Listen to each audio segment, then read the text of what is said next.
year is 1998, a time when Britney Spears was the sweetheart of MTV's new Total Request Live. The MP3 player was a controversial new gadget, and Titanic dominated the Oscars. Never let go.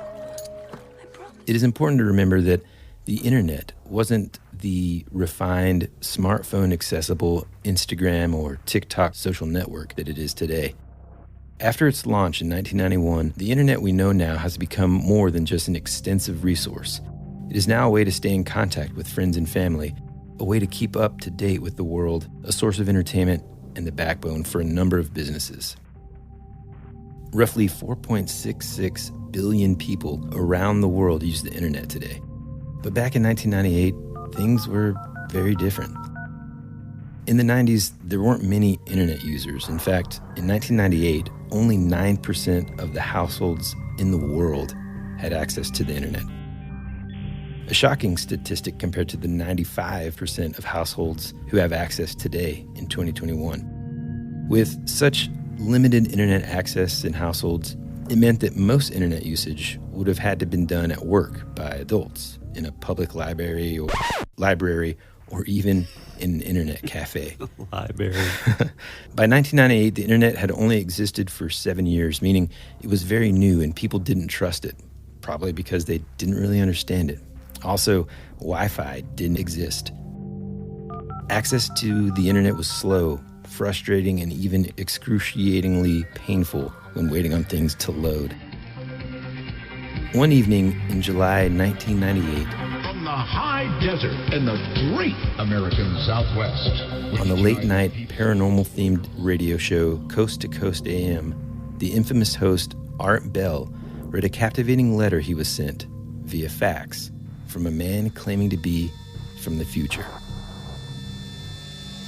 Dear Art, I had to fax when I heard other time travelers calling in from any time past the year 2500 AD. Please let me explain. Time travel was invented in 2034. Offshoots of certain successful fusion reactor research allowed scientists at CERN to produce the world's first contained singularity engine. The basic design involves rotating singularities inside a magnetic field. By altering the speed and direction of rotation, you can travel both forward and backward in time. Time itself can be understood in terms of connected lines. When you go back in time, you travel on your original timeline. When you turn your singularity engine off, a new timeline is created due to the fact that you and your time machine are now there. In other words, a new universe is created. To get back to your original line, you must travel a split second farther back and immediately throw the engine into forward without turning it off. Some interesting outcomes of this are: 1, you meet yourself.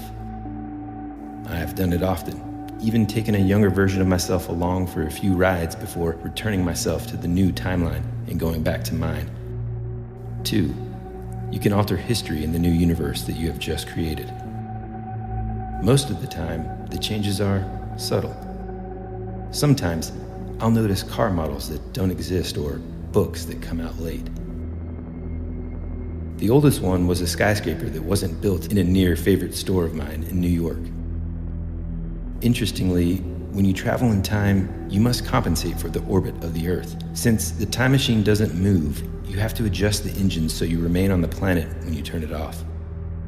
Unfortunately, it was also discovered that anyone going forward in time from my 2036 hit a brick wall in the year 2564. Everyone who has ever been there has reported that nothing exists. When the machine is turned off, you find yourself surrounded by blackness and silence. Now, most time travelers are trying to find out where the line went bad by going into the past, creating a new universe, and proceeding forward to see if the same thing results in 2564. It appears the line went bad around the year 2000.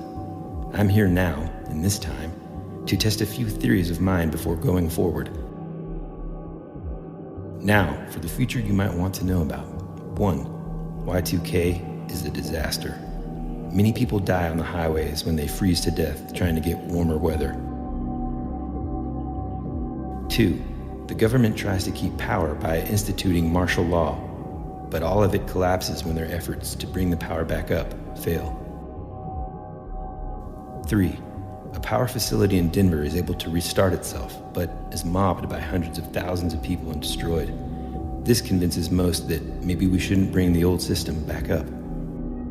4, a few years later, communal government system is developed. After the Constitution takes a few twists. China retakes Taiwan, Israel wins the largest battle for their life, and Russia is covered in nuclear snow from their collapsed reactors. Art, the reason I'm here now is because I believe a nuclear weapon set up by Iraq in the Middle East war with Israel might have something to do with the damaged timeline. I will test that theory and get back to you. Please pray that we discover the reason why there is no apparent future after 2564. And then, just like that, he was gone. After that, we heard nothing for over 2 years. Then, in the fall of 2000, an unknown man signed up on a message board with the username 𝗕𝗟𝗑𝗔𝗏 and jumped into a discussion about time travel. He posted, "Greetings. I'm a time traveler from the year 2036. I'm on my way home after getting an IBM 5100 computer system from the year 1975. My time machine is a stationary mass temporal displacement unit manufactured by General Electric." That's hilarious to me. I think that's even cooler. Have a toaster, have a time machine. The unit is powered by 2 top-spin dual positive singularities that produce a standard offset Tipler sinusoid. I will be happy to post pictures of the unit. From day one, John Titor started fielding a lot of questions, both from believers and disbelievers. What separated Titor from the everyday crank call, though, was the level of detail he provided. Rather than sticking to vague fortune cookie platitudes, Titor's answers were precise. In one post, he said, "My initial flight was from 2036 to 1975, 61 years. I then went from 1975 to 2000, 25 years. Later this year, one of 2 favorable windows will open, and I will return to my 2036. I am here now for personal reasons." He described everything from the mechanics of his time machine, the physical feeling of time travel, some of the quantum physics that make it all possible, and he gave us a peek into what his future and day-to-day life was like. Dire details about civil wars in the U.S., government collapsing, and even possibly the end of the world. After a very active few months on this forum, and later the Art Bell forums, his final post was on March 24th, 2001 at 3:35 p.m. In it, he noted that he would be, quote, "leaving this world line shortly." He answered a few final questions and signed off with one final piece of advice. "Bring a gas can with you when the car dies on the side of the road. Farewell."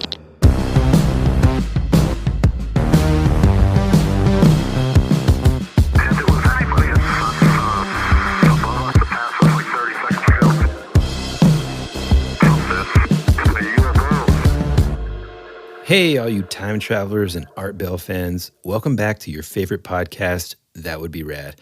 A podcast that majors in 80s and 90s nostalgia, comic culture, all things paranormal, and minors in retro video games, tabletop RPGs, pre-internet mysteries, and raising our kids to be half as cool as we were back in the 80s. We are your hosts, Woody Brown. And Tyler Bentz. How's it going, dude? What's up, bro? Man, holy cow. Where do we begin, man? Well, first off, I got to say, this is one of my all-time favorite stories of all time. I mean, a lot of all times there. Hey, yeah, actually kind of plays to the topic. Oh yeah, multiple times. Yeah, I love that era of like early internet, like message boards and like sort of pre-internet mysteries and that kind of thing. And again, we were talking yesterday, and neither of us can remember how this topic even came up, but yeah, man, this was actually, I think, if I'm remembering correctly, I mean, this is probably one of the first things that you ever kind of introduced me to it. And I think it's because, as we both know, and listeners, if you've been following along, you know I have this like fascination with like time travel and all the possibilities surrounding it, right? And over time, we've kind of talked about the different theories and stuff, and we'll dive into it. But I remember the first time that you told me about this, it was kind of like how you usually introduce things, which is like, I mean, you have heard of John Titor, right? And I'm like, what? What is that? And then that always triggers like this endless research and reading. And I'm pretty sure that the next, like, I don't know, man, week or so, I did nothing but read about this. And so it's just so interesting to me. Like you said, I don't know how, I don't even remember how, when we were talking about what we wanted to do next in terms of episodes, how we landed on this. But once we did, it was like, oh my gosh, man. So it sort of like reignited that that fire about this topic, and it fits so perfectly into the things that we've kind of talked about here recently with the Mandela effect and even like, you know, sort of interdimensional. Yeah, UFOs, Multiverse. interdimensional things, multiverses, all of that stuff. I mean, I think a good place to start kind of so that we can give the listener more context to this story. And by the way, there's just so much about this topic that one of the things that I hope anybody listening does after this show is go and dive in and research. I mean, there are pages and pages and pages of this guy's forum posts, and we'll put all the links up and do all of that. But it's just one of the most captivating stories that I've ever heard. Yeah, and another fascinating thing is, you know, there's just this endless amount of this back and forth between, you know, John Titor, a time traveler, and all these other people on the message boards. But in reality, this only went sort of on for, what did we decide, like 5 months? Yeah, I mean, it was 4 like months? November of 2000 to March of 2001. So you got November, December, January, February, March. So 5 months. 5 months. Of like being very active on these message boards, answering questions. And you'll see when, you know, and I'll read some of them here, but there's just so much that, you know, we could do a 10-hour show reading each one of the entries. But like the person claiming to be John Titor doesn't just shy away from these very interesting questions. And you know, sort of like skeptical people try to trip him up and stuff. And we'll kind of get through all of that stuff as well. But I think first, let's talk about, just the basics. Okay. You know, John Titor 101. Who is he? Where does he say he's from? What's he doing? Well, he is a time traveler from the year 2036. In 2036, he lives on an army base with his family in Tampa. He was born in 1998, and when he's so basically, which you already said at the top of the show, but his initial mission basically was to go back to 1975 to retrieve this computer called an IBM 5100, which that kind of can get a little, there's a lot to it. So long story short, the IBM 5100 was basically obviously created by IBM, and oddly enough, this thing in 1975 was $19,000. So this wasn't just like, and another thing too is, you know, when he posted about all this stuff, you know, try to set the stage for the time. I mean, like you said earlier, 9% of households, you know, even owned a computer. And yeah, man. So just having a computer wasn't a normal thing at all, you know, much less a cell phone. Access to the internet. I mean, really, the internet even back then was a bunch of wonky sites with some weird flash animation and like these message boards, which were kind of like, you know, what we would think of as like forums now. But his initial reason was to go back to get this computer because this special computer could, I think it's called like ALS. It could speak like different programming languages, which was kind of a big deal for computers at the time. Like, and the thing is IBM didn't even come out. Keep in mind, this is 1975. IBM didn't come out and even admit that this was even a capability on the machine until 2012. Very few people even knew about this. No outsiders outside of, The company. I would even say outside of the development team. Supposedly it was like pretty hush hush, but this computer could talk to what's called BASIC, what's called, I think, ALS. It could speak to like different sort of operating platforms or systems or whatever. And so, a lot of the debunkers go to, well, why did they need that? Da, da, da, da, da. Well, there was this sort of a post-apocalyptic event where Russia bombed the U.S. and there's a huge like Civil War. It kind of reset everything. So to, it's kind of like we all have phones in our pockets, but say something happens, all of our systems go down. We have to start from scratch. Yeah, here's a phone. Nobody knows how to build a phone. So you would start back at the most basic sort of starting point of that thing, and then sort of reverse engineer and work your way back up. And so that's why I think a lot of the skeptics get hung up on that, but that's why that's sort of the rationale that I go with as far as like why he did it. I guess the computer itself, it wasn't ALS, it's called APL. APL, that's it. And so it's like basic APL and some system language. And essentially, he, in one of his forums on the Art Bell forum, he talks about how the 5100 had a very simple and unique feature that IBM did not account for and decided it was not in their best interest to advertise. Yeah. And this accidental feature was then removed from the future computers. And so he had to go back to get that. And what's interesting is, and you kind of alluded to this, but some of the IBM engineers later came forward and said, look, I don't know if that guy is a time traveler or not, but everything he said about this machine is true. And maybe only 20 people knew about that. 20 people, right? Out of a huge corporation. Of course, IBM was growing, at that time, but still it's like... Well, and also, like you said, I mean, I think that's...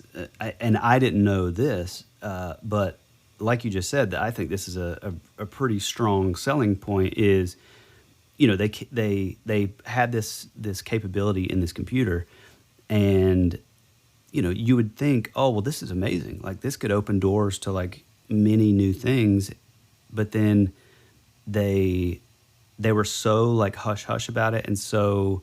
wanting to keep it closed, like the lid closed on this, that they didn't offer it on any later computers. That's pretty amazing. Yeah. And I didn't know that. That's pretty cool, though.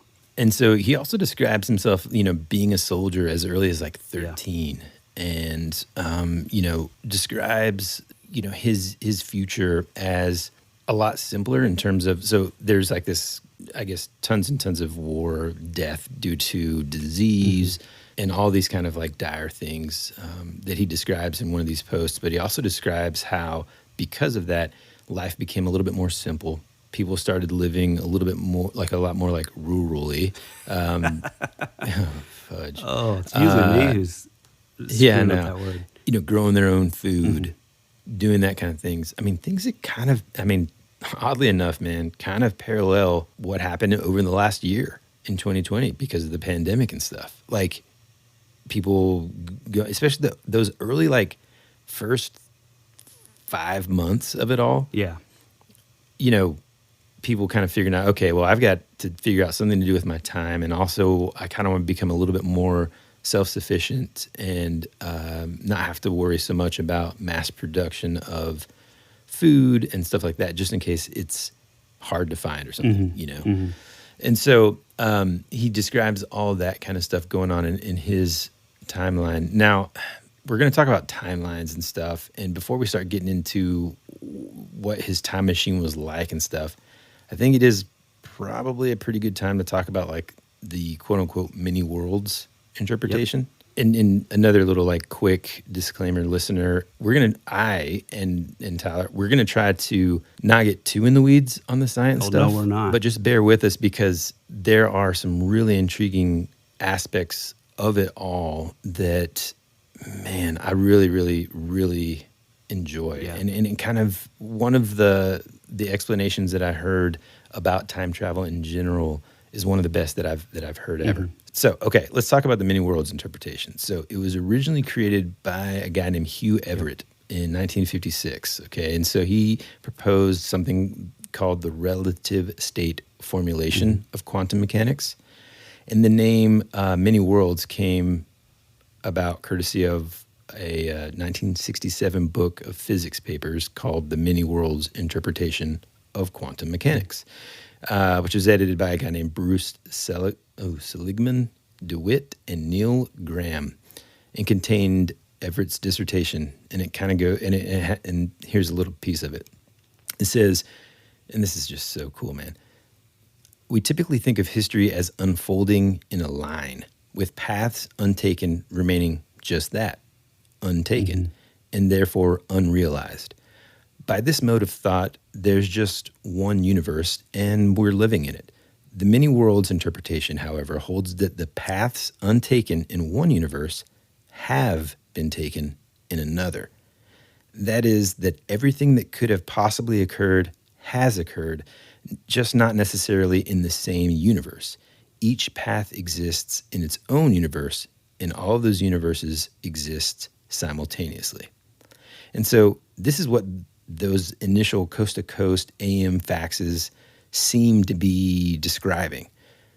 Every action you take creating a new universe, as does every action you don't take. This is true for literally everyone and everything in the world. Ultimately, there are infinite number of universes all existing simultaneously in which each and every possible outcome from a situation occurs. Yeah. As a result, typically the issues we usually think about when considering time travel, like the butterfly effect, for example, may not be applicable in a many world situation. According to the fax writer, when you create a new universe, you can freely alter history within it. It's not a problem if you meet yourself, like they do in Back to the Future or whatever, as you're dealing not with the same you in a different time, but with a different you altogether. Yeah, so that's like, in a nutshell, the many worlds interpretation, which, again, we've kind of gone over multiple times on our show, right? Yeah, pretty much. One thing I would like to insert in this sort of portion is, the idea that time travel is more in the vein of like dimensional travel or interdimensionality or sort of multiversal travel, I guess. That was something that, I think Woody and I, we're in our late 30s, Woody's in his 50s, and, we view these things as, we look at the 2000s as, oh, well, that's not really that long ago. But 20 years ago, and that stuff just wasn't the deal. It's funny because all the skeptics can say, oh, well, he was just ripping off Back to the Future and yada, yada, yada. But none of his time travel theories had anything to do with that. So basically what he's saying is he kind of debunked the idea of like what's called the bootstrap paradox or the grandfather paradox, where if you go back inside and you kill your grandfather, then you disappear.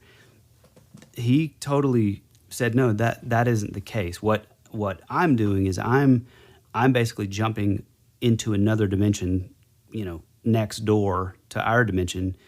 And so, yes, I'm affecting a timeline per se, but I'm affecting a timeline that's not my own. So while, I don't know, morally it may be not the greatest thing, it didn't really matter because the outcome was only changing in his particular timeline. And I saw it broke down, and I think I did this forever ago, but I don't know if he said this or what, but basically he says his timeline is 2036. He jumps to another world line in 1975. When he pops into 1975, turns his machine off, he's in that timeline. All of a sudden, that world line becomes B, just because he's there. Then when he jumps to 2000 and lands in there, cuts the time machine off, just because he's there, all of a sudden that world line becomes C. It's like, and then he has to kind of like work his way back or something. I mean, it's kind of confusing if you try to wrap your head around it. But I just think the interesting thing about that is that this really went completely against any sort of knowledge that we had, whether in science fiction, whether in popular culture.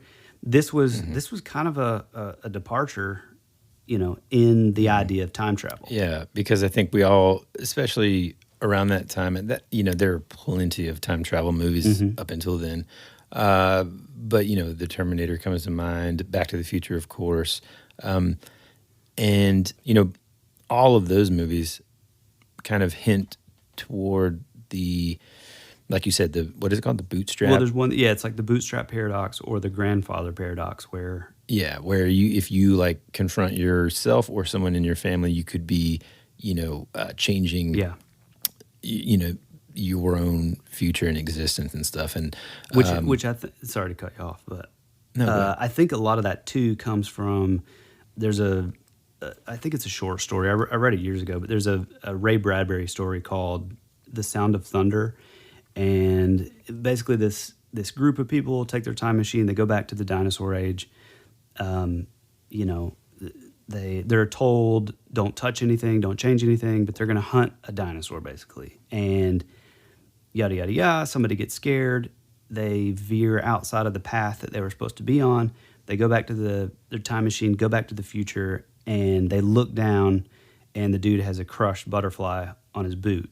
Well, then they exit the time machine, and everything's completely changed. And so that's where the butterfly effect comes from, and the idea that like, oh, you change one little thing over here, and it could be detrimental. Which I don't know that he ever said that wasn't the case, but I think he just kind of said, well, it doesn't really matter because at some point, like essentially from how I kind of can put it together in my mind, and then again, because there's so many posts and so much information and so many questions that he answered and stuff, it's kind of hard to kind of keep track of without just spending months kind of just dissecting it all. But to me, it kind of seems like even though you can make changes and experiment with different outcomes in different timelines, ultimately, because those changes are going to be made in this universe, then you can see kind of the outcome of that,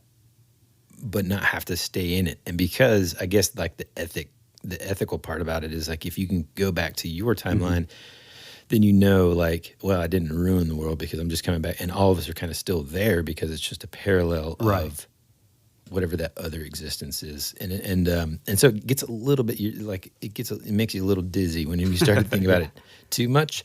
So I mean, I think like for like who he is, what he's on this mission for, like he initially came back to find that computer, and then traveled into like the 1998 and 2000, early 2000, or the 2001, almost on like a personal kind of mission. And he kind of explains that in a different post. Yeah, which that's the one thing that I don't totally. I know that he mentioned that he kind of became attached to some people and all that, but does it ever really break down why he comes to, or why he stops back in 2000 before going back to 2036? Yeah, like I read one of the let's see, hold on, I'm trying to find where I saw kind of an answer to that. So in one of the hundreds of message board posts, he kind of talks about how every single one of these sort of soldiers charged to do whatever mission it was, they also have like a secondary mission, which is if they notice something that, is of any apparent interest in regards to that sort of final, scary end of 25, whatever it is, then, take note and or potentially kind of make some changes or something. So it's like, that's kind of why he was there. I also read this thing where basically during that time, because a lot of people question, well, what did he do during that whole time? Where was he? Where was it? And he told one of the other users that he ended up kind of having a friendship with, that we'll talk about in just a second. he told her that he was spending time with his parents and the younger version of being able to see the younger version of himself. Which he would have been... And, like 2 or 3, basically. Yeah. Yeah, that was one of the things that I thought was interesting too, is like you were saying, you have your sort of your primary mission, and then you have this sort of any sort of secondary, like sort of fact-finding, missions or whatever. Like a lot of so he was in a unit of 7 other guys, and they were called temporal drivers, which that's awesome. That'd be cool. A killer metal band name. But they would go on all these sort of missions to look at sort of alternate ways of sort of fixing these sort of catastrophes or whatever. And, that is the one thing that I think, it's easy for like the true believers like us to sort of use this as the example, but it's tough for the skeptics to say, well, this, he said that, in 2005, a civil war begins. It starts in 2004 and ends in 2015. Yeah. It's hard for the skeptics to say, well, that didn't happen. But, if you believe the stuff, it's like, well, maybe these things did happen because he did make these little changes. So it's one of those things that you kind of have to, suspend your disbelief on, and you either read all the facts and give in and say, you know what, I think there could be something to this, or you're just one of those people that's just, you're not going to get it, and that's fine too. Yeah. Okay, so now we know like who he is, his basic reason for being here. Let's talk a little bit about the time machine in general. One thing, there was a world war that also eventually happened, I guess, when Russia. So basically, we had sort of split from like the government, I think, and so Russia like sends a nuke our way, and bombs the U.S. and it starts off this world war, and it ends up killing 3 billion people, which is pretty intense. Then ultimately, America becomes the AFE, the American Federal Empire. It wins the war against the European Union, and China is destroyed. Obviously, Europe is defeated. A lot of different things that are pretty cool happens. Like the Constitution is rewritten after the war. We no longer have one president. We have 5 that are kind of serving like staggered. So when one ends, there's still another one. And then the vice president is in charge of the Senate. It's pretty interesting. I mean, especially if you look at it as like, okay, if this guy is making up all of this stuff, then... Man, it's so detailed. God, it's detailed. I mean, in everything from like literature to math to physics to agriculture. I mean, he was a soldier, but he was like a real big into like agriculture, and that was one of the things too that he was supposed to sort of gather information on or whatever, because that was a big part of living in 2036, because everybody was sort of self-sustainable. Here's what's cool. So on these message boards, one of the users named Pamela asked, by the way, can you tell me what it feels like to time travel? When you're in the process of doing it, what does it feel like? Just like any of us, if we really did have access to a time traveler and we're able to kind of just ask them questions, these are the types of questions that, people would ask him. And he was really kind of forthcoming and so much detail. So can I read like his response? Oh, yeah, go for it. It's pretty cool. So he says, interesting first question. The unit has a ramp-up time after the destination coordinates are fed into the computers. An audible alarm and a small light start a short countdown, at which point you should be secured in a seat. The gravity field generated by the unit overtakes you very quickly. You feel a tug toward the unit, similar to rising quickly in an elevator, and it continues to rise based on the power setting that the unit is working under. At 100% power, the constant pull of gravity can be as high as 2 Gs or more, depending on how close you are to the unit. There are no serious side effects, but I try to avoid eating before a flight. No bright flash of light is seen, Outside, the vehicle appears to accelerate as the light is bent around it. We have to wear sunglasses or close our eyes as this happens due to a short burst of ultraviolet radiation. Personally, I think it looks like you're driving under a rainbow. After that, it appears to fade to black and remains totally black until the unit is turned off. We are advised to keep the windows closed as a great deal of heat builds up outside the car. The gravity field also traps a small air pocket around the car that acts as your only oxygen supply unless you bring your own compressed air with you. This pocket will only last for a short period, and a carbon sensor tells us when it's too dangerous. The C204 unit is accurate from 50 to 60 years a jump and travels at about 10 years an hour at 100% power. You do hear a slight hum as the unit operates, and when the power changes or the unit turns off, there is a great deal of electrical crackling noise from static electricity. We will return after these messages. America's future can be determined by our dreams and our visions. It was very intense, bright light. For over 200 years, there have been reports of giant man-like creatures. From another dimension, another world, I don't know. The most intriguing mystery on the North American continent. You're listening to That Would Be Rad. So that's his answer to what does it feel like and what does it look like to time travel. Which is and then fascinating. She's just incredible, man, because it's just like those details. I mean, no matter what, if this is a hoax, the guy's a great storyteller. He's a genius. Because I could like physically see and experience that, and it's super exciting.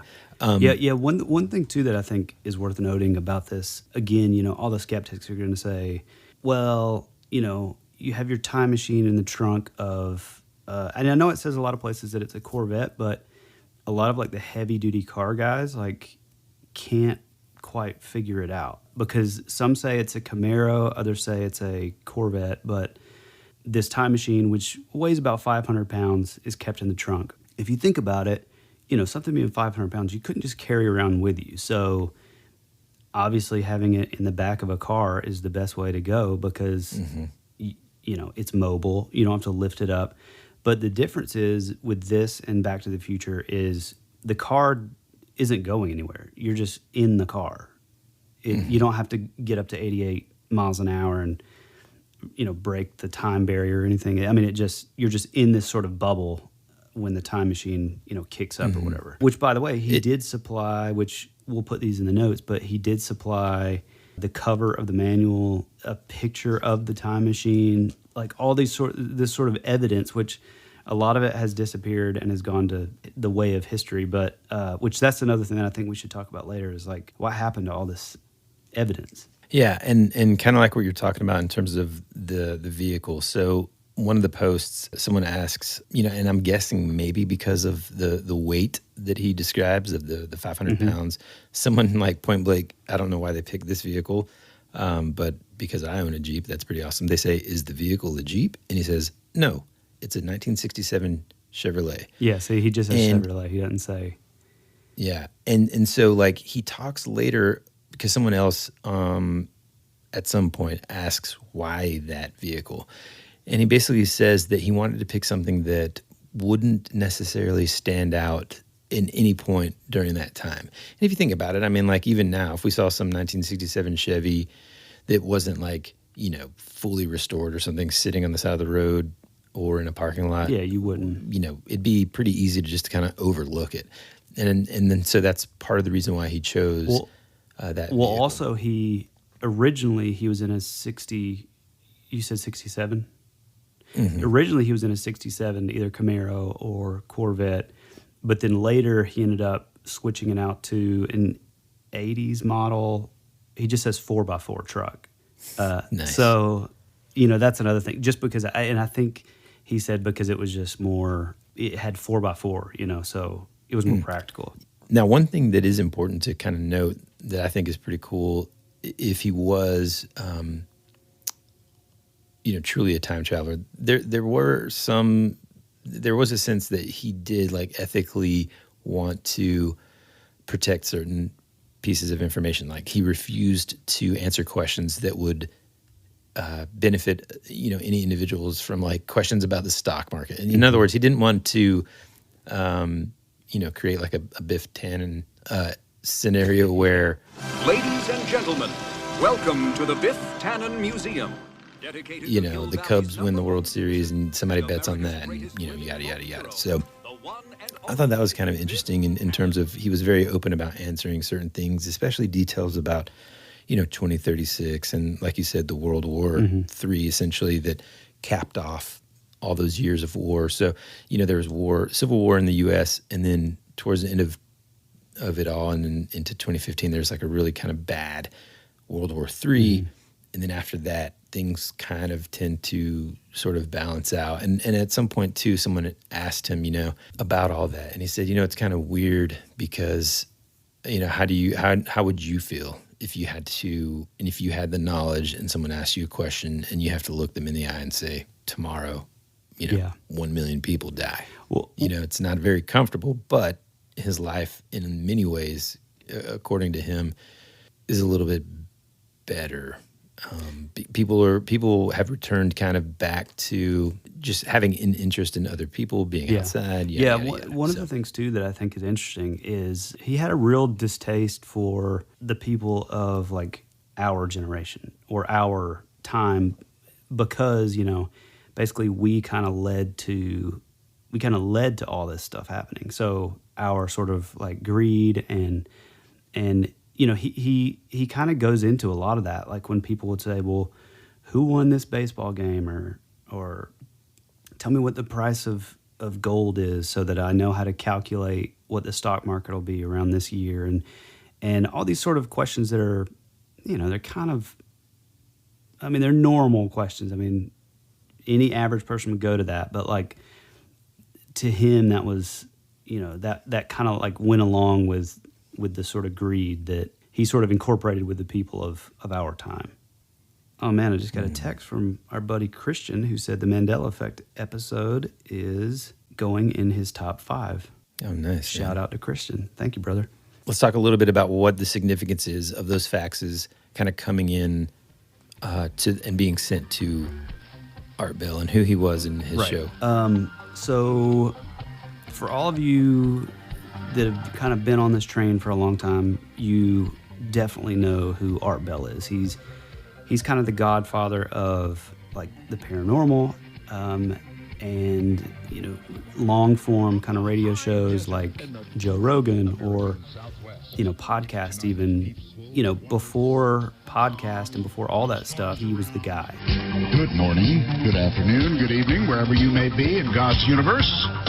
I'm Art Bell, and this... Before Art Bell, there was a guy called Long John Nebel who was another late night guy out of New York. I think he even started broadcasting in the 50s, but he would do these long form, middle of the night, 3 to 5 or something like that. And he would talk about UFOs and, the paranormal and stuff. And so Art Bell, I think, kind of went along with that trajectory, and he was the guy. I can remember the first time that I discovered him. I was in another band at the time, and my drummer and longtime buddy who I haven't talked to in a long time, a guy named Shane Linson, got me hip to Art Bell. And I had no idea who Art Bell was. I'd never heard of him. But he was this guy who, we would be touring all over the country, and no matter where you were at night, you could pretty much always roll the dial through and you would find him. And he had this unmistakable voice that, he sounded like he had smoked billions of cigarettes throughout his life. He was just awesome. He was like this guy who, and keep in mind too, there was just this like whole kind of vibe about it. You would turn your radio on, you would hear like this classic theme song coming on, from the high desert to the, low plains or whatever he would say. And it just had this, he would broadcast from his house. He was like a long time, ham radio operator, and he built like his own antennas in his backyard. He lived like out in the Nevada desert, kind of close to Area 51, I think. And he was just this guy. So there was a whole vibe about him, and he he was kind of gruff, but at the same time, his big thing is he would have these open lines, and so people would call in, or he would have like the wild card line where somebody would call in about random stuff. He would have east of the Rockies line, west of the Rockies line, and if you go back and listen to those episodes, and you really give it a chance, because they're pretty long, but like you can find a good bit of them on YouTube now. But man, it's so nostalgic and so cool, and I have such a great place in my heart for Art Bell. He passed away, I think 2 years ago now, and oddly enough, on Friday the 13th, which was pretty awesome. But he started out in the 80s, being kind of like a regular host and like a radio host, and he would do, every now and then he would have these call-ins, and he realized that like everybody was really responding to stuff about the paranormal or stuff about anomalous, objects or UFOs or cryptids or whatever. And he realized that like, hey, wait a minute, there's like a big hole that needs to be filled in this market of radio or whatever. And so he would do this thing all through the night. A lot of truck drivers you would get calling in, a lot of people like reporting like sightings or even their own like abduction experiences. Yeah, all kinds of stuff. He would have like, just wild stuff. But what I was going to say is the thing that was really great about Art Bell is while he had this kind of no nonsense, kind of gruff sort of delivery, he would always entertain whatever they were saying. And I mean, he had some like real lunatics call in who clearly were out there. And after a while, if they were just over the top, like, no, this dude's crazy, he would shut it down. But for the most part, I mean, even if the story was just wild and it was like, oh, well, this guy's from 2036 time travel, he would entertain it, and he would ask legitimate questions as if it was 100% true. And I think that was really great, instead of the, especially instead of like being demeaning. Yeah, and especially at the time when we had, X-Files had just come out, and it was in that era where like, Fox would air like the alien autopsy, and it's kind of the height of this sort of resurgence of like UFOs, like mainstream interest in all that stuff. But it's funny because as popular as that stuff was, you still had, I mean, even to this day, like from the 90s until now, if somebody's on a newscast, your local news, you turn it on and this person saw a UFO, they're going to play the X-Files music. It's going to be a little, even if it's just like tongue-in-cheek, kind of condescending a little bit, like, yeah, he thinks he saw a UFO. And even till now, I think without Art Bell, we wouldn't have the paranormal landscape of openly being able to talk about these things in all seriousness. It wouldn't exist. So, sorry to ramble, but I love Art Bell so much. But anyway, he had a segment specifically for people who said, who he would want them to call in if they were time travelers. But he was talking about essentially where his whole theory is like, look, if time travel does exist, then there's a high probability that there are some among us. And so at this point, I want to invite them to call the show and tell us about it. Yeah. Yeah. And that was the thing too, is, there were several guys that would call in, and one was called like Madman Markham. There's another guy that was from like 2856. Through the years there were several. Like what he's saying, he would have like an open line, and these things that he was kind of fascinated in. He would just be like, okay, for the next hour we're gonna have an open line for anybody out there that's a time traveler. Call this line and let's talk. And the Madman Markham. I'll have to look it up, but he was another guy who was this sort of this shut-in, guy that was kind of a weird dude, and he claimed that he was building like a time machine in his garage, and like he had used it once and like shut off the whole power grid to his like town and like all this stuff. But I gotta say, like, out of all these, and I mean, some of the people would have like really interesting things, and one guy even called in that kept calling Art Bell like Senator, and he claimed that in his timeline, Art Bell was actually a senator, which, that's pretty funny and cool. But nobody, and I mean nobody, had like the amount of detail. And another thing too is, if you do listen to Art Bell, if you are a fan and you know about it, the one thing that I do think gives credit to John Titor is the fact that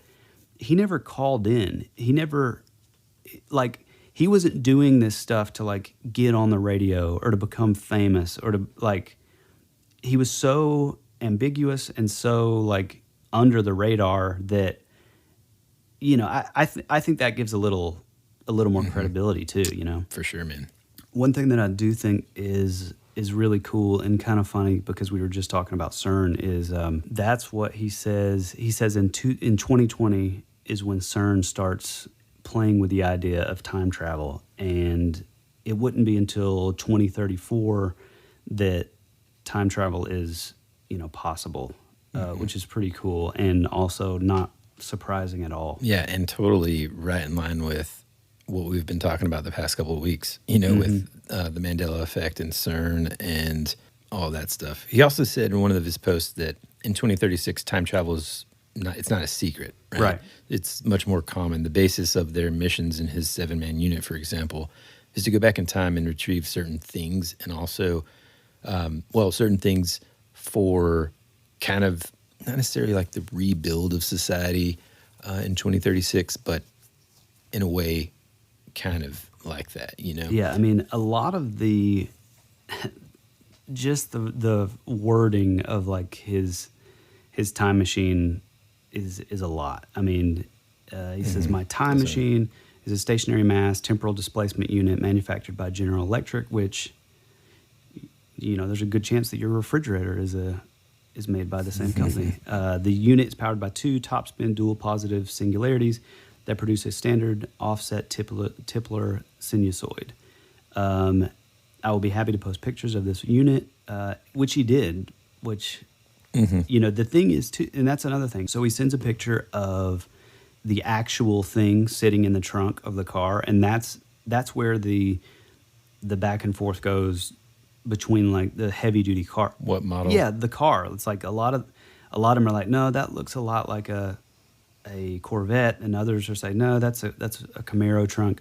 But he posted pictures, and to this day, nobody's still been able to figure out what exactly it is. It doesn't really. It's definitely military grade, or at least looks military grade, like some sort of, I don't know. The skeptics are saying, oh, well, maybe it's like a rocket launcher box, or like some sort of like foreign military box of some sort, but still to this day, nobody can, which I find pretty fascinating, that in 2020, with all of the resources that we have over the internet and the connectivity between, each other and trying to figure things out across the globe, we still can't figure out what this thing is.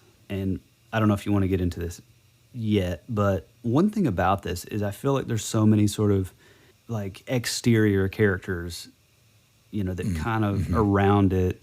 The supposed attorney for the Titor family, Larry Haber and his brothers, or this Metheny guy, what's his name? Pat Metheny? Or no? Yeah. Wait, Pat Metheny? Joseph Metheny? Joseph Metheny. Yeah. I think Pat Metheny, he's like a guitar virtuoso. There's all these, there's John Titor too, who claims to be like an actual clone sent back.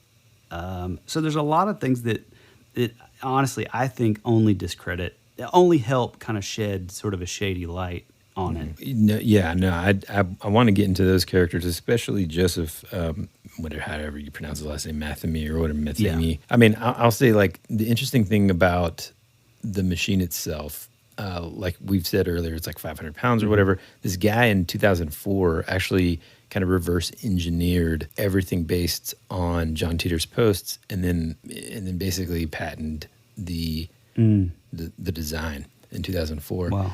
And so there's like there's a picture of it and everything at the Patent Trademark Office based on all of those initial descriptions and stuff. Wow. And so one thing that, and sorry if we're bouncing around, there's so much to the story and there's so many fascinating things, so it's just hard not to like, and then there was this, and then there was this. But what was the deal with you and I started talking about this yesterday with like there's like a theory that maybe when he went back, he sent in that initial fax or something. What was the deal with so that? basically, well, let's introduce like the other characters in the bigger picture story of all of this. Okay. First character that we're going to introduce is a lady named Pamela Moore, Right. who was the person on the message boards originally that basically interacted with John Titor the most and even sort of kind of developed a friendship with. Some folks say maybe potentially a romantic one. And in those early posts, in fact, when he said, hey, I'm happy to post pictures, the response was that he asked, is there a place or some way that without having to give my personal information, a forum that I can do that to upload the photos? And she basically said, well, just message them to me, not message, but like, I'll contact you outside of this, essentially. And that's where a lot of the conversation went in another one of her posts, as well as the photos that she, I guess, put on a site and hosted or whatever. So Pamela Moore is an important character in this because she was the one that was just asking so many detailed questions. And her, like, this is super fascinating. One of the reasons for her just kind of being blown away by all this is back in like 1998, she had like this extremely detailed dream about a time traveler. And she essentially, when all of a sudden Titor appears on this message board, was reminded in all of the ways that he answered her questions about that dream, and it just kind of blew her away. And they ended up having sort of conversations outside of the message board too, right? Yeah. So they started private messaging, and then again, kind of circling back to the beginning when we talked about the way the internet was and stuff back then. Back then, you could. I mean, I think AOL Instant Messenger was a thing, Yahoo Messenger, whatever, by that time in the early 2000s. So they started messaging outside of the Art Bell forums and all that, and kind of having a more in-depth conversation. Sometimes she would post, with his permission, the details of those conversations and questions that she had. So later, this Pamela lady was kind of interviewed and asked about certain things, throughout this time, different facts and stuff. And she says that one thing about the faxes that were so bizarre to her is that not one single person sort of remembered them in 2001. Wow. And yet they were obviously only a few years old from 1998. No one made the connection when John was here, she said. Not even the diehard time traveler Art Bell fans. You'd think that at least one of those people would have remembered about them. They were not even found until John left, like they magically just appeared in the timeline. Mandela effect. Yeah. Another interesting thing about Pamela is John Titor mailed her a part of the IBM 5110 label, not the IBM 5100 logo, and kind of goes into a helpful discussion of the differences between the models. And she sent a picture of the label as well to this person that interviewed her. Which the 5110 would not have that component in it.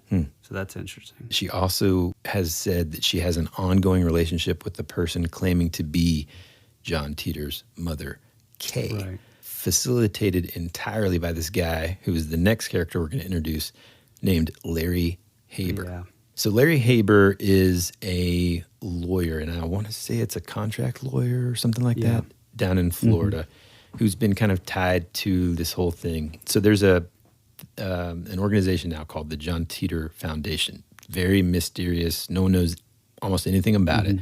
Larry Haber essentially is acting as the legal representation for this person claiming to be John Titor's mother, Kay Titor, and never gives any details outside of just, simple things. But it's interesting that he was the one sort of facilitating these quote-unquote packages that were being sent to Pamela Moore. Pamela said that the latest package she received had several things in it. One, a letter from Kay, a letter from John, and an album with a record inside and a CD with some songs on it. But she said that she's keeping what was on it secret because she is not really sure why he sent those to her. She received it in September of 2016. Wow. She said that Kay's letter was just a nice personal letter, thanking her and apologizing she couldn't be more communicative, but fear kept her from communicating more. To me, this is where some of the doubt kind of comes in. Like, as hard as that is to believe, like, the whole time travel thing, it's like, I'm cool with that. But to me, it's like when Larry Haber kind of comes into the picture, supposedly the family was kind of bombarded and like people were making road trips down to and they would show up at John Titor's house and like all this stuff. So that's what sort of compelled them to get a lawyer, which enter Larry Haber. To me, I don't know. I don't know how much I believe him at all. I don't know that. I think it's totally plausible, actually, that he never talked to a 𝗕𝗟𝗑 at all. And he just kind of jumped on this bandwagon to get like notoriety. And I mean, because, he's given interviews on this Italian television show called Voyager, I think.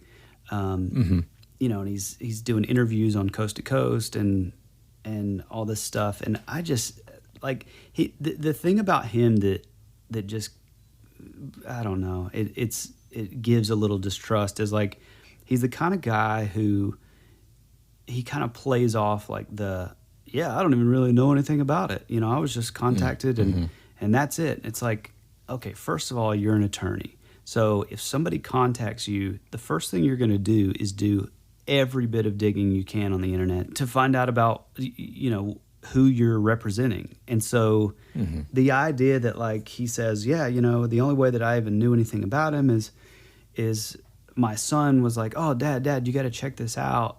There's a time traveler and this and that. But it's like, that just doesn't line up because at the time, I think when it's broken down, like his son would have been 9 years old. And it's like, okay, you're telling me your son's up listening to Art Bell from 1 until 3 and 4 in the morning. Like, it just doesn't. And even to this day, even like the most sort of recent, any sort of like interviews or whatever with Larry Haber, he's still kind of playing down like knowing anything, which I just don't buy that. Well, even Pam after kind of in the letter to Pam from John, I've actually got some of the text here, which is kind of interesting. It says, "Dear Pam, over what has been 15 years, I've considered you to be a dear friend who deserves the best explanation I can give.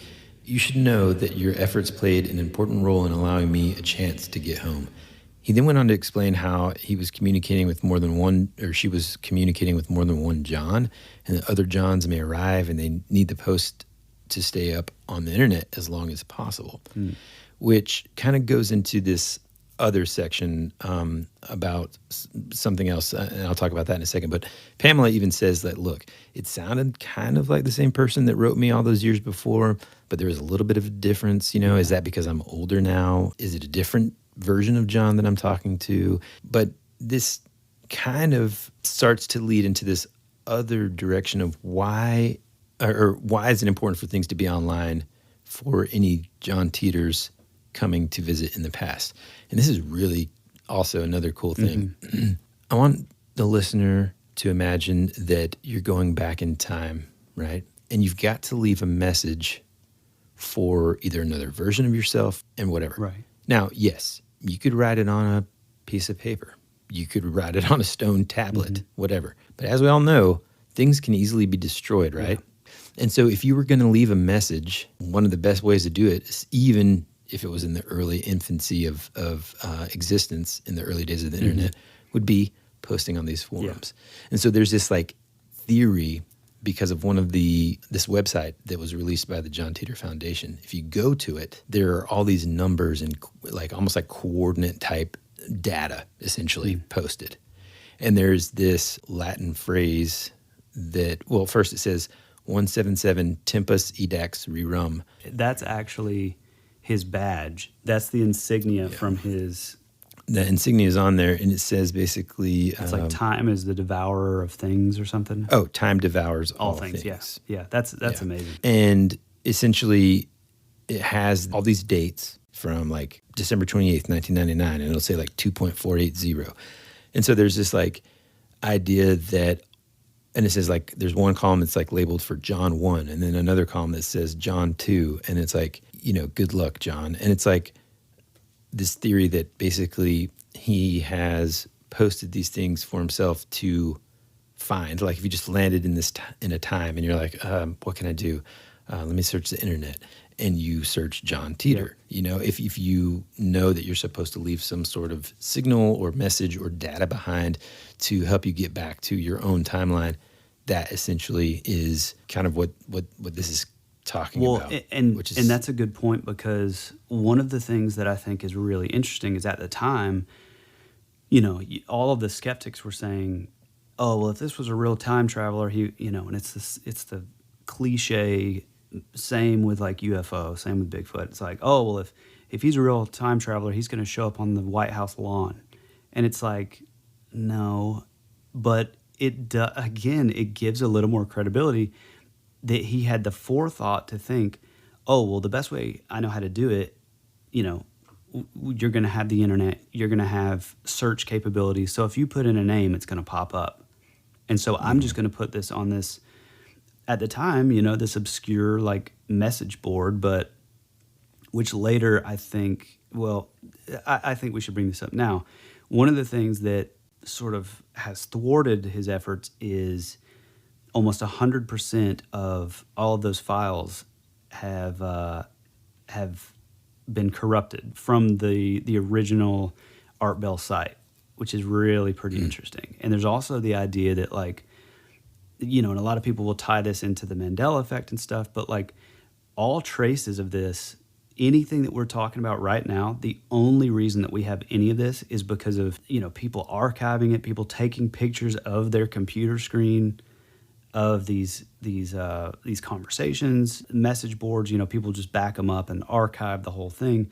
But if we didn't have that, all this stuff would basically just be urban legend, and, you know, that would be it.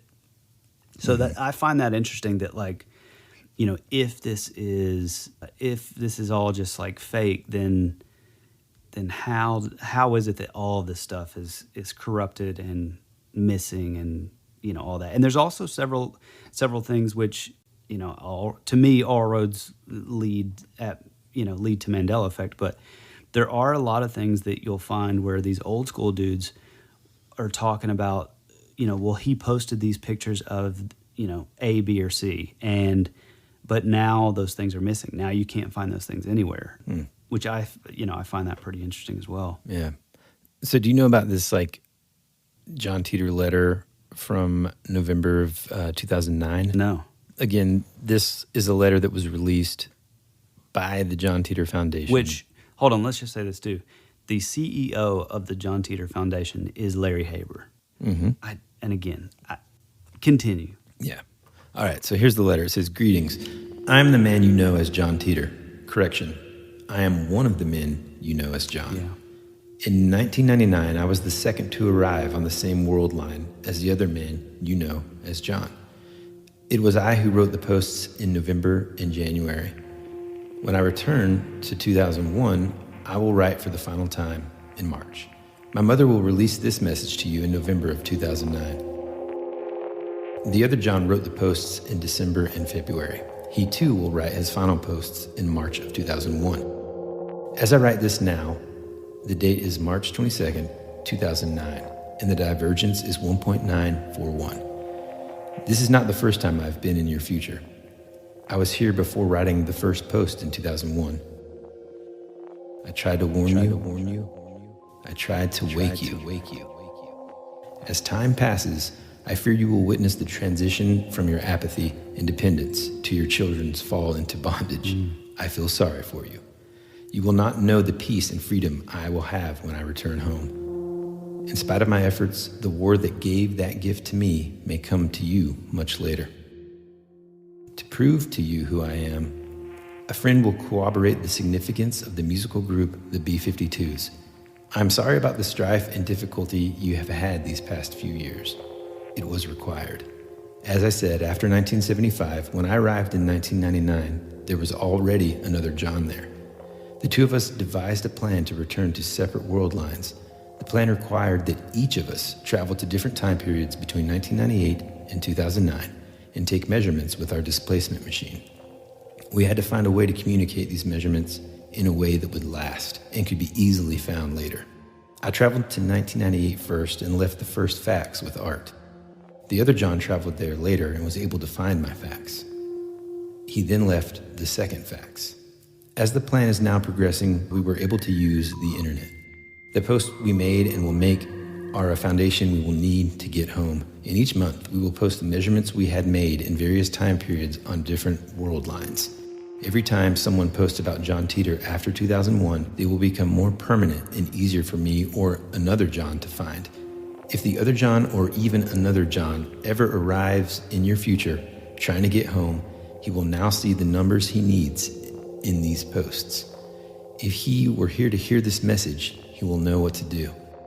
The final measurements are on the website my mother's attorney has overseen. This is the reason we made the posts. With your help, they will last. They are a signpost to other Johns who are lost and need our work to return home. For this, I must thank all of you. 177 Tempus Edex Rerum. See, I think, and this is, this is funny that it's coming from a true believer like myself, but I have a hard time, I don't know, there's something about Larry Haber that it just doesn't feel quite genuine.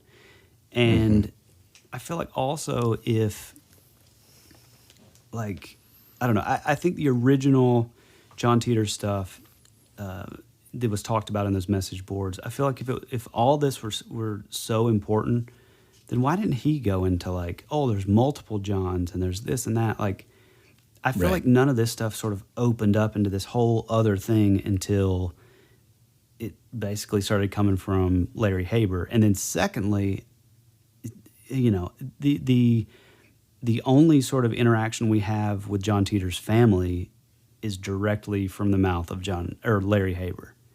So I feel like he's jumped on. I feel like I don't even know that there is a K Titor. I mean, maybe, but Larry Haber has an office in Florida. Supposedly this is where John Titor's mother lives and a young John Titor. I don't know, man. It just feels like he was kind of just sort of it's almost expanding the story. It's sort of like like he's just being like opportunistic a little and it feels bit, very you know? like science fiction with like all these multiple Johns. It's very like Terminator John Connor kind of thing. And I don't know. I mean, maybe, but I don't buy it. However, I don't think that he's been interviewed several times. Like I looked up some videos recently from this guy called the Hoax Hunter. He goes by the name like Rasmus the Hoax Hunter or something. And I mean, he's a smart guy and all, and he's put in like 12 years of like heavy research into this stuff. But I just feel like he's trying to pin everything on, well, John Titor is this guy. And so I think originally his theory was that it was Larry Haber. And then you find out that like Larry Haber has a brother that's a computer scientist, which he's not really a computer scientist. He's more of like an IT guy, which, I'm not like taking anything away from just an average IT guy. You know, he would be able to do a lot of this stuff, but he's not like this, mastermind computer, genius. Like I think a lot of the skeptics make him out to be. Then this hoax hunter guy eventually leads and points the finger at this other brother, which is never talked about. It's like Alvin Haber, I think. I can't remember, but I think he's putting his efforts into the wrong thing. I do believe that there was a John Titor, but I think once Larry Haber comes into the picture, I think that's where it was sort of derailed. And it's like it's an unfortunate misdirect, basically. 100%. Kind of like cruds on like everything else. And I can't stress this enough that there are so many pages and pages and pages of these transcripts from these original message board posts that, I mean, we would never be able to do it justice in terms of how interesting this stuff really, really is. One of the kind of side characters that we briefly mentioned earlier was this guy, 𝗕𝗟𝗑𝗏 or whatever, who's a multimedia artist who developed this thing called 𝗕𝗟𝗑𝗔𝗞, which is a pioneering sort of alternate reality game. So he's come out and said that after 𝗕𝗏𝗃 was developed and all this, we'll do a whole other show on 𝗕𝗏𝗃 because it's fascinating too. He was approached by these folks that he won't name to be a consultant on this very thing and create this sort of John Titor story. You're saying he was approached like pre-John Titor? Okay. Yeah. Mm-hmm. And so basically he developed this thing called 𝗕𝗏𝗃, a real quick, very, very 60,000 foot sort of explanation of what that is. Essentially is, as a literary experiment, Joseph Matheny basically using things from history, he mixed fact and fiction, essentially, and created this almost like an urban legend that kind of like took off and took on a life of his own. Amazing. So much so that like people don't believe him, that he's like, then I created this. Right. So he was approached, and I've read that the timeline matches up perfectly, that it could be a possibility that he was approached by these folks to be a consultant to kind of develop their own sort of thing, much like that, and it being the John Titor thing. Now, one thing in this article that I read about says is, although the timeline matches up, I mean, basically they're just saying like, that's interesting, but because no one's come forward, there's nothing that we can do to kind of confirm this dude's story. Now, I'll say that I don't know what the motivation behind him kind of saying that. And apparently I think he was actually interviewed on Art Bell's show as well. I tried to find that episode, but I couldn't. It's just super, super interesting. And so within all of the complexities of the time travel, the complexities of the quantum physics on how it all works, the details of 2036 and the future and why all these things would be happening, to have this sort of like secondary story with all these other characters that sort of just kind of latched on potentially just opportunistically. Yeah. It's just it's super interesting. You know? I think before we go, I think we should definitely just mention a few of the things that did come to pass. And I'd like to kick off with this, which I had never heard this, but I ran across it last night, where he's asked about like Nostradamus. Did you see this? And he says that he thinks there's a strong possibility that Nostradamus was actually also a time traveler. Well, dude, I mean, you and I have talked about this all the time. And something that I think about a lot is, let's just, for a second, just for the sake of just talking about it, if I was given the opportunity to travel back in time, and it's a fun sort of like, I don't know, cocktail hour thought experiment question game thing to think about. The popular question is like, where would you go and why? I kind of like to bend the rules a little bit and say, well, I don't want to pick just one. But obviously, I think almost all of us would say, at some point, one of the answers would be to go back in time and try to like make things better, right? Maybe stop an assassination, or or to witness like one of the biblical miracles, or to just like different things, right? See Babe Ruth hit a home run, whatever it is, you would want to go back and do that. See Abraham Lincoln. Yeah, exactly. Yeah. And so like sometimes I often wonder like if prominent sort of powerful beings in our mythology, even pre-Christian mythology, were actually time travelers. Now, one of the explanations that John Titor gave in a similar question on one of these forums when asked specifically about like going back and to the days of Christ, for example, he said that with after a certain amount of time, the variance between the timelines or whatever, the divergence, it just continues to grow and grow and grow. It's like if anybody is a Boy Scout or has done any kind of sort of orienteering, as they say, with a compass and a map, one small degree off in a short distance doesn't really make a humongous difference in terms of where you end up destination-wise. But over a long length, that small divergence kind of makes a huge, you could end up like hundreds of miles away, right? And so he kind of talked about how, yeah, sure, he could go back that far, but there's an equal chance that he would end up on a world line, as he would call it, where, Christ just wasn't born or didn't exist or something else happened. And doesn't he say it like, doesn't he say that anything beyond like 60 years, you're now introduced to like a 2% divergence, and then it just goes up and up and up and up as you go further back. Exactly. Some of his other predictions, of course, were like, the Y2K disaster. Which I think it's good to note. Do you have the quote? He says this right at the very end. He says, "Why isn't anyone asking why Y2K didn't hit them at all?" Mm-hmm. Which, this is another thing, the Y2K situation, the reason that was a deal is because of like multiple programs like communicating with each other. And so it would have been, 98, 99, and then instead of going to 2000, they feared that it would go back to, 1900 or whatever. Mm-hmm. And so, because the integers would be off and all that. But, and so if you look at like his reasoning for going back and getting the IBM 5100, that kind of plays into, and I think it's interesting that he said this just before, that was like one of the last things he said, right before he says, "Bring a gas can with you when your car dies on the side of the road, farewell."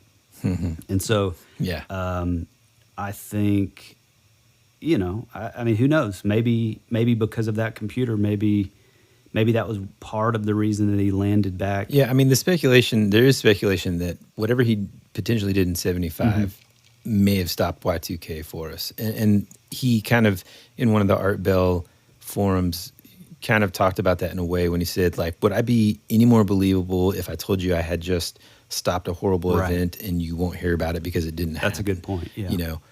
He says that, he doesn't really want the responsibility of being expected to know who lives and who dies.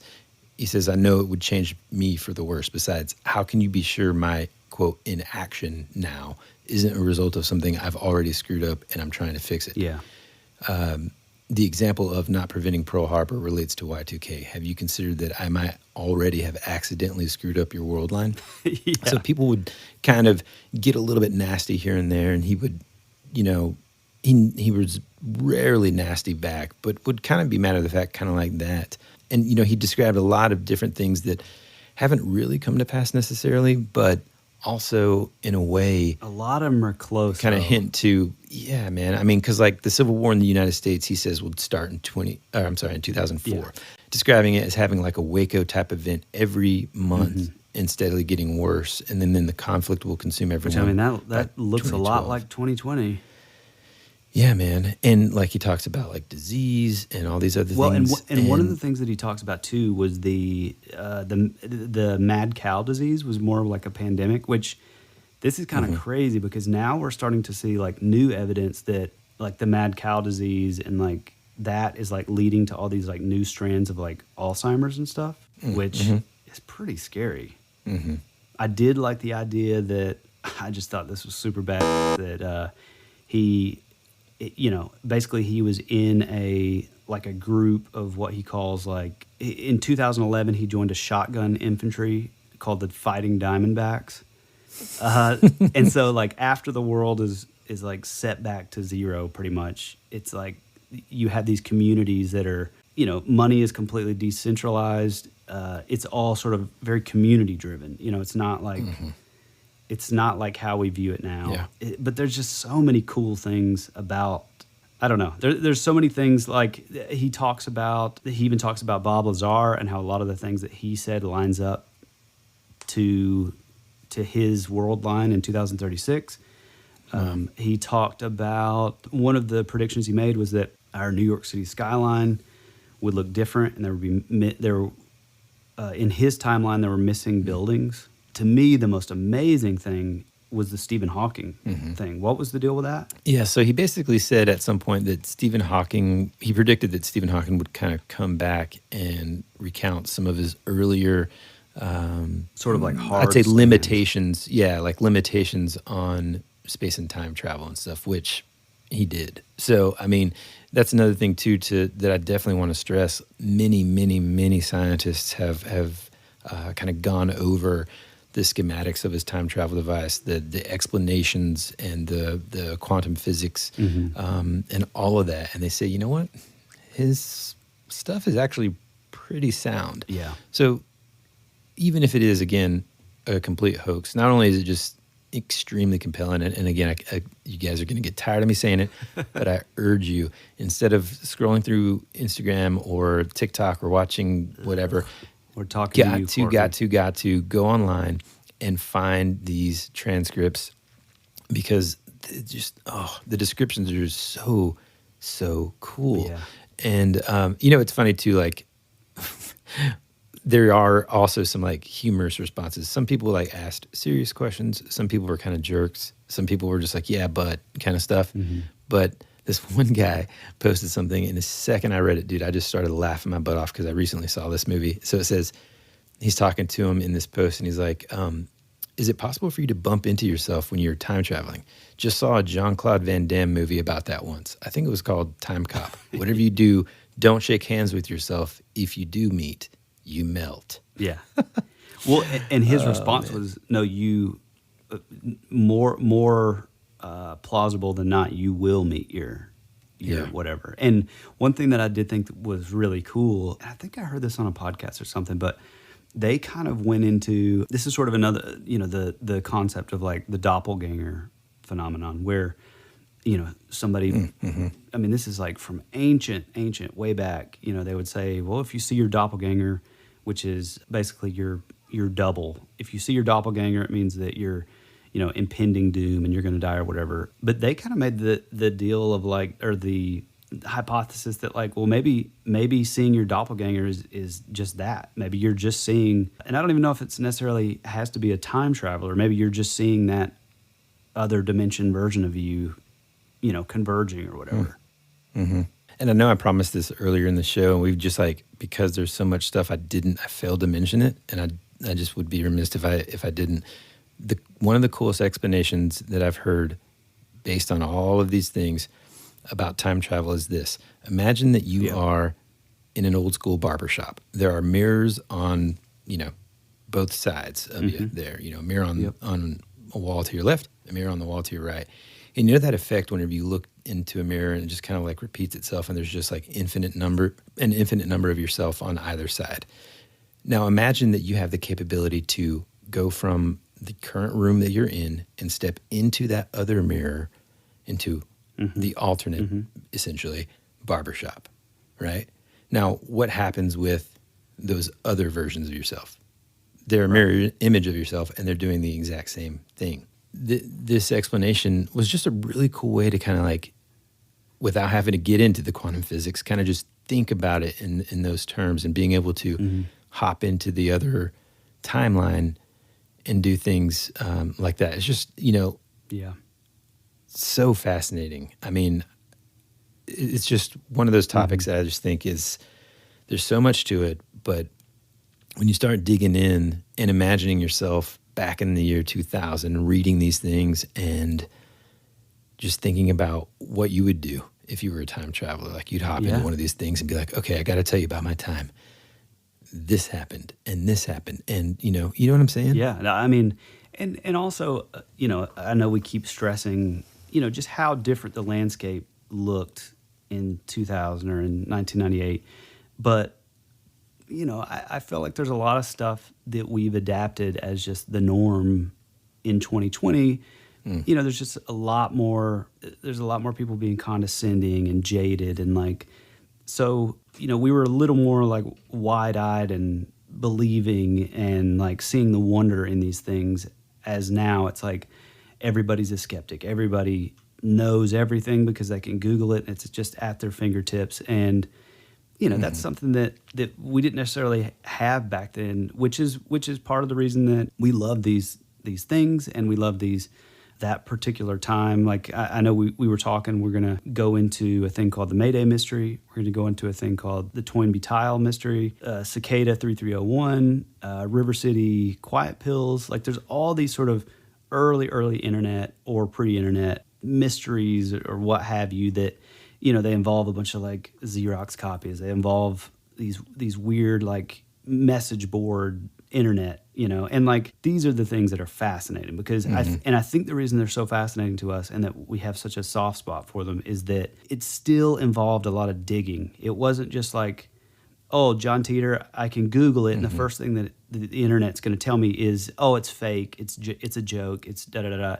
And then everybody's just going to believe that at face value. Yeah. And that sucks. No, 100%, dude. Like it's hard to find that same feeling that you would get from something so mysterious that would take you so long to kind of like dig and figure out. The same is true for like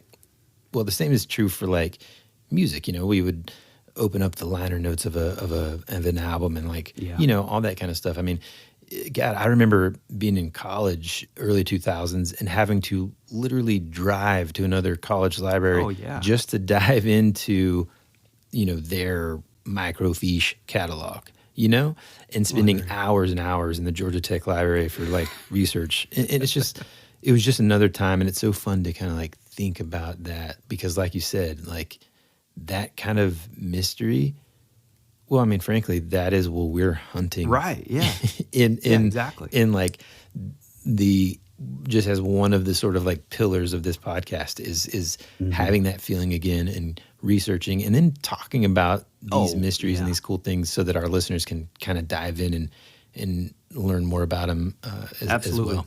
I know that there's probably much better podcasts out there or YouTube videos that spend several hours going into the depth of the breadth of all this stuff, all these, pages and pages and pages of back and forth between John Titor. But, this is just our kind of view on a really fascinating topic. And, we hope we weren't too scattered, but we appreciate you taking the ride with us. Now, hey, one thing before we go, one thing that I want to know, and I think we should end it with a question here is, if you could time travel, where would you go?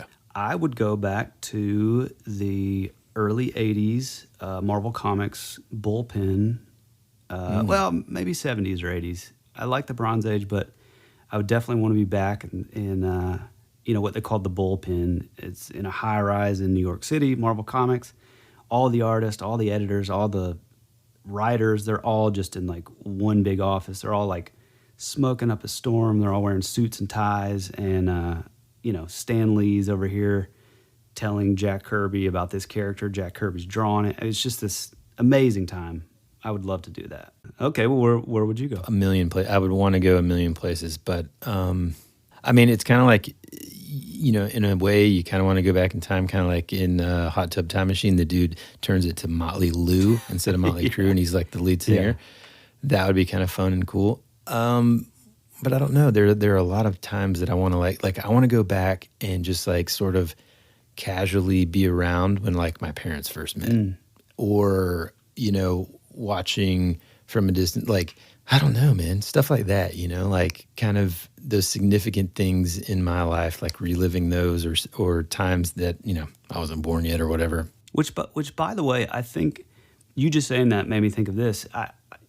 That like wanting to know those sort of like intimate, I mean, not too intimate with your mom and dad, but like, come on, man. But like, wanting to view your parents as like they were, two people in love or like their interest before they became like, quote unquote, your parents, And so I think that's part of the reason that we even have this we started this podcast is so that our kids can listen back and know, oh, well, dad was like really funny and they goofed off a lot instead of just like being like a dad and you're in trouble, telling us no or go to bed early, brush your teeth. Yeah. And hey, look, we're following that sort of like John Titor pattern and putting it on something that hopefully will outlast a single piece of paper. Yeah, absolutely. All right. With that, again, I encourage everyone who's listening, who's made it this far, and who's still with us, to go and read those transcripts of those John Titor original message board posts. They are absolutely fascinating. Hopefully we turned you on to a new story that you've never heard before. That's also one of our goals. Well, wait, and also for those of you who have never heard of Art Bell, go look up some of those episodes because, man, it's gold.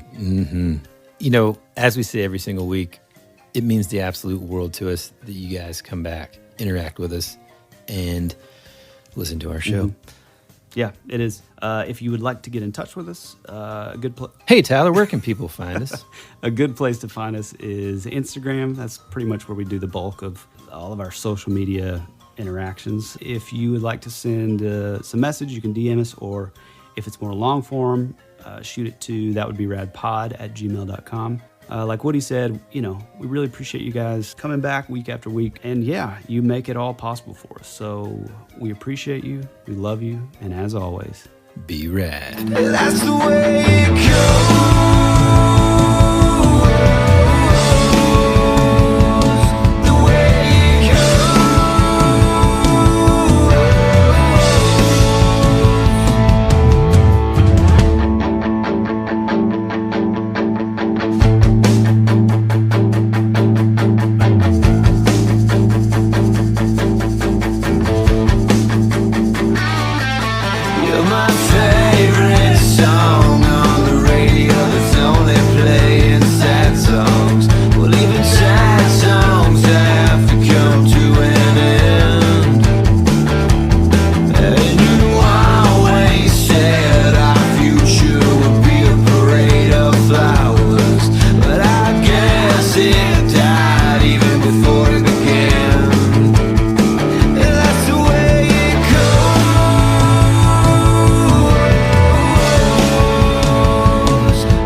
Clouds in a time where I just needed some sunshine.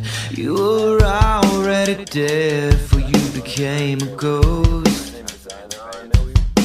You are